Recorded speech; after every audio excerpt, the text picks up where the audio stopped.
रो रो के बोल रहा था, मौला हमारा क्या गुनाह है कि हमारी ये हालत हो गई है, हमें बचा मेरे मौला, बचा मेरे मौला, पाकिस्तान को बचा दे मेरे मौला। कि अमेरिका कहाँ है, क्यों नहीं इंटरवीन कर रहा, सऊदी अरेबिया कहाँ है, क्यों नहीं हिट कर रहा।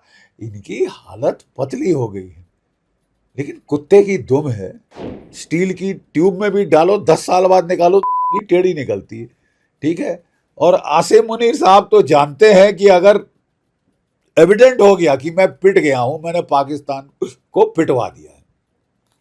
आसिम मुनीर की बेवकूफी ने पाकिस्तान की एयरफोर्स को पिटवा दिया है। आसिम मुनीर तो विस्की पीता रहता है, जैसे कि याया खान पीता था। जब पाकिस्तान सरेंडर कर रहा था वो कह रहा था मैं मार डालूंगा, मैं ये करूंगा, मैं ऑपरेशन चंगेज खान लॉन्च करूंगा। दारू पी के अय्याश मरा दिया अपने मुल्क को। अब ये दूसरे विस्की पीने वाले आ गए हैं। आसिम मुनीर साहब जाने वाले हैं, चंद दिनों के मेहमान है। आप विस्की पी लो जितनी पीनी है सरकार की, फिर अपने पैसे से पीनी पड़ेगी। हम सब जानते हैं कि पाकिस्तान हम सब जानते हैं कि जो पिछले 4 दिनों से काइनेटिक कॉन्फ्लिक्ट चल रहा है, इसके चलते हमने पाकिस्तान के 9 टेररिस्ट बेसिस के पर खच्चे उड़ा दिए हैं। पाकिस्तान ने जवाब दिया। पहला दिन पूरे वेस्टर्न थिएटर बॉर्डर में कश्मीर से लेके कच्छ तक उसने जो है अपने ड्रोन हमले किए, 300-400 ड्रोन से, और सब विफल कर दिए गए। अगले दिन लॉइटरिंग ड्रोन्स लेके आया, सब विफल कर दिया गया। और तीसरे दिन उसने मिसाइल्स और जो एयर लॉन्च क्रूज मिसाइल्स उनसे हमला किया। फतेह 1, फतेह 2, अब्दाली वगैरह, सारे के सारों के जो कारकसेस हैं, जो उनकी लाशें हैं इन मिसाइल्स की, वो सारे भारतवर्ष में वेस्टर्न थिएटर में पड़ी हुई हैं और बच्चे खेल रहे हैं उनके साथ। उनको बोलना चाहिए कि ना खेलें। हमने जवाब में 11 पाकिस्तान के मेजर एयर बेसिस का धुआं उड़ा दिया। सरगोदा में जो है बड़ा जबरदस्त हमला हुआ है, रावलपिंडी में बड़ा जबरदस्त हमला हुआ है, और रहीम यार खान वगैरह नॉर्थ से साउथ हमने 11 एयर बेस हिला के रख दिए हैं, झिंझोड़ के रख दिए हैं, ठीक है। 4 रेडार स्टेशन जो हैं वो शूट डाउन हो गए हैं, 4 रेडार स्टेशन शूट डाउन हो गए हैं, ब्लास्ट हो गए हैं मतलब, ठीक है। और पाकिस्तान के कोई 8 JF-17, ये ओपन सोर्सेज से मैं बता रहा हूँ, 7 से 8 JF-17 फाइटर, एक F-16, एक आपका J-10C और एक एवैक, ये उड़ा दिया गया है आसमान से, ठीक है। फिर पाकिस्तान, एक बड़ी इंटरेस्टिंग खबर आई है, पुष्टि नहीं हुई है अभी तक, अटकलें लगाई जा रही हैं कि हमारे जो मिसाइल ने सरगोदा में हिट किया था, इतना बड़ा फ्लैश हुआ था, हम भी सोच रहे थे ये हुआ क्या है, कुछ ऑर्डिनेंस गई है, लेकिन इतनी बड़ी जबरदस्त ऑर्डिनेंस लगती है। तो एक अटकल लगाई जा रही है कि उनकी वहां पे टनल थी जहां उन्होंने 7 न्यूक्लियर वॉरहेड स्टोर किए हुए थे। इसी वॉरहेड में क्या होता है कि यूरेनियम के 2 मासेस होते हैं और चारों तरफ एमिनेशन का रिंग, वो एक्सप्लोजिव का रिंग होता है। जब उसको चलाना होता है तो एक्सप्लोजिव रिंग फायर किया जाता है और वो इस तरह इम्प्लोड करता है और दोनों मास मिलाते हैं तो क्रिटिकल मास बन जाता है, राइट। बहुत ज़रूरी है जो मैं कह रहा हूँ, क्रिटिकल मास बन जाता है, ठीक है। और क्रिटिकल मास फटने से, बनने से न्यूक्लियर एक्सप्लोजन होता है।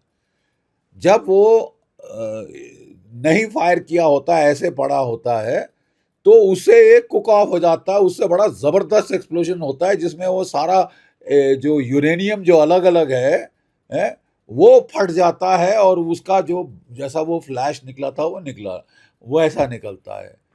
इसका मतलब अगर ये सच है, अगर ये सच है, तो इसका मतलब कि पाकिस्तान के जो 7 थे वहां पे उस टनल में स्टोर्ड न्यूक्लियर हथियार, 5 से 6 तो गए, और वहां रेडियो एक्टिविटी फैल गई है, वहां तो आसपास जाना मुश्किल होगा, वो टनल तो बंद, कंक्रीट लगा के सील करनी पड़ेगी। ऐसा ही एक अटैक चगाई में हुआ था, वहां भी लगता है इनकी, वेदर इंटेंडेड और अनइंटेंडेड, इनका न्यूक्लियर वॉरहेड्स हिट हुए हैं। तभी तो ये दौड़े गए थे जेडी अपना पाक अमेरिका के जो फॉरेन सेक्रेटरी हैं, स्टेट सेक्रेटरी ऑफ स्टेट जो हैं, उनके पास दौड़े, मार्को रूबियो के पास दौड़े दौड़े गए कि बचाओ मेरे आका, पाँव लागी हैं, बोलिए डोनाल्ड ट्रंप साहब को कि हमारी निजात कराएं, हमें बचाएं, हमें छुड़वाएं। देखिए पाकिस्तान में एक वो जो उनके मेजर साहब थे जो कि मेंबर ऑफ पार्लियामेंट हैं, उनका नाम मैं आपको बताता हूँ।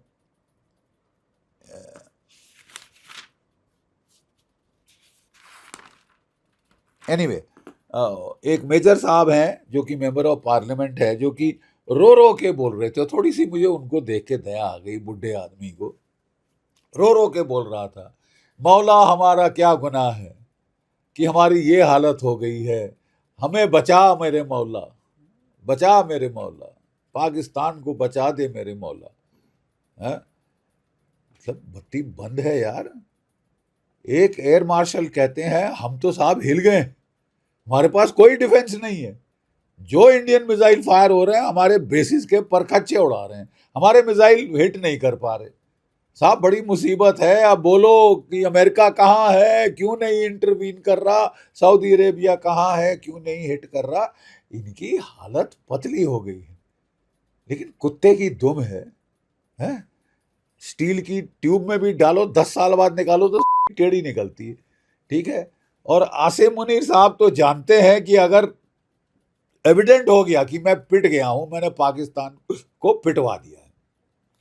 आसिम मुनीर की बेवकूफी ने पाकिस्तान की एयरफोर्स को पिटवा दिया है।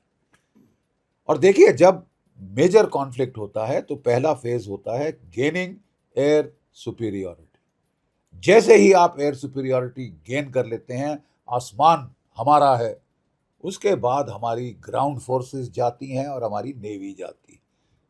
1971 में भी ठीक यही हुआ था। 1971 एग्जैक्टली ये आया था। एयर सुप्रीमसी, एयर सुपीरियरिटी नहीं, एयर सुप्रीमसी हासिल करी थी बांग्लादेश के ऊपर, और फिर बम्पर टू बम्पर हमारे कॉलम चले थे। रिजल्ट सारी दुनिया को मालूम है, 13 दिन में पाकिस्तान के 2 टुकड़े हो गए।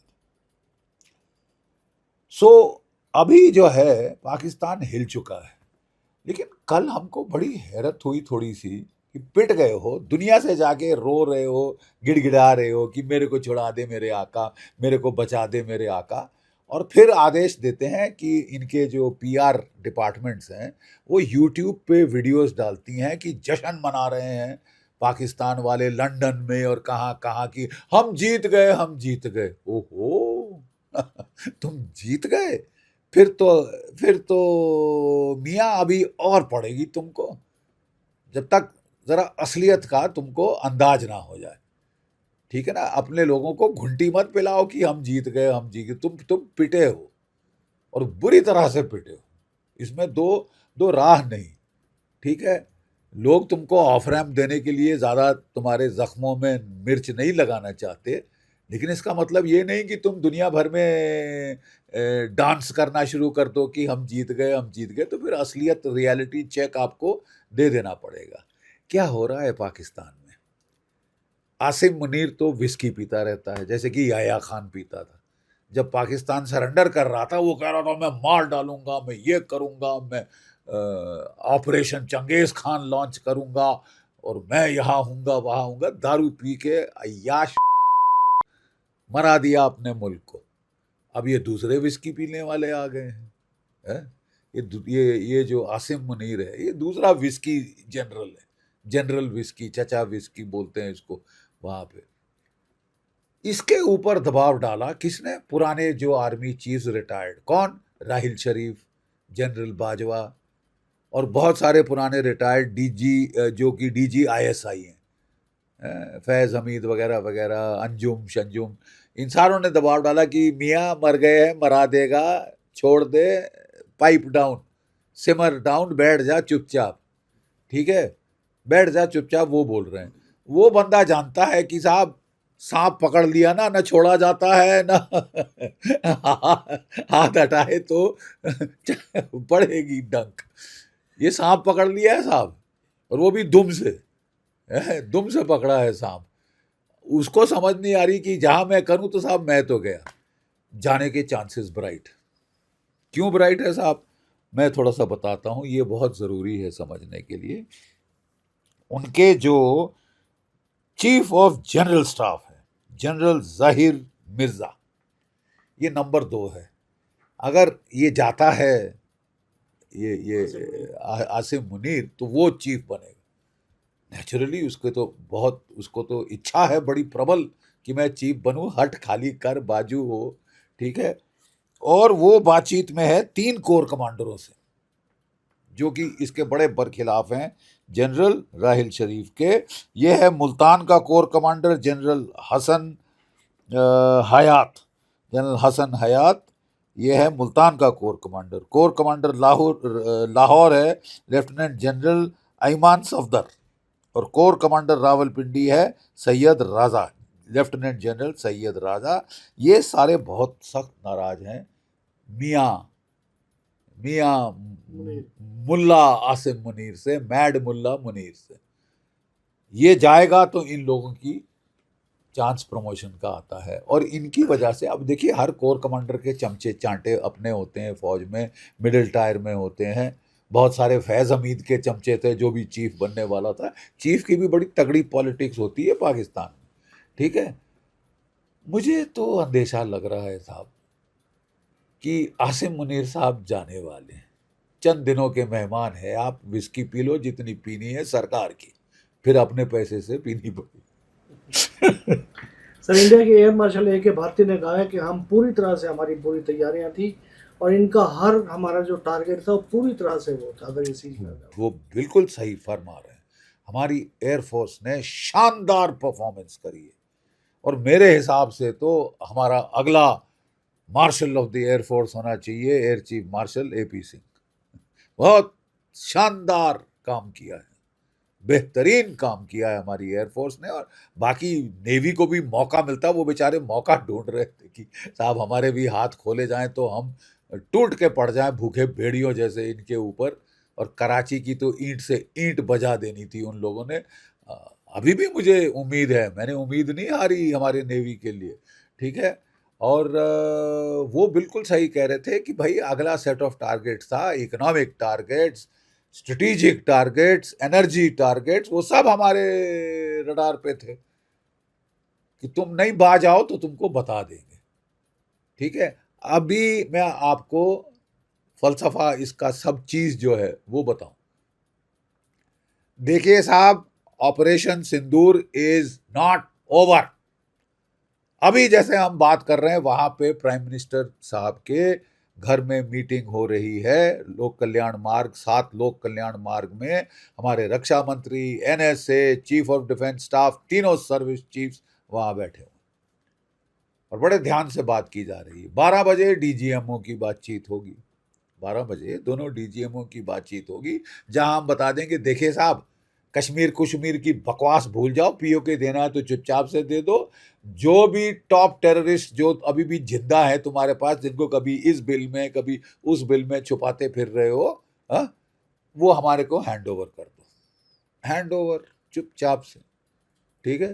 तो फिर बात हो सकती है, इससे ज्यादा बकवास मत करना, ठीक है। और any act of terror now, हमारा कैबिनेट सेक्रेटेरिएट का नोट इशू हो गया है, will be deemed an act of war.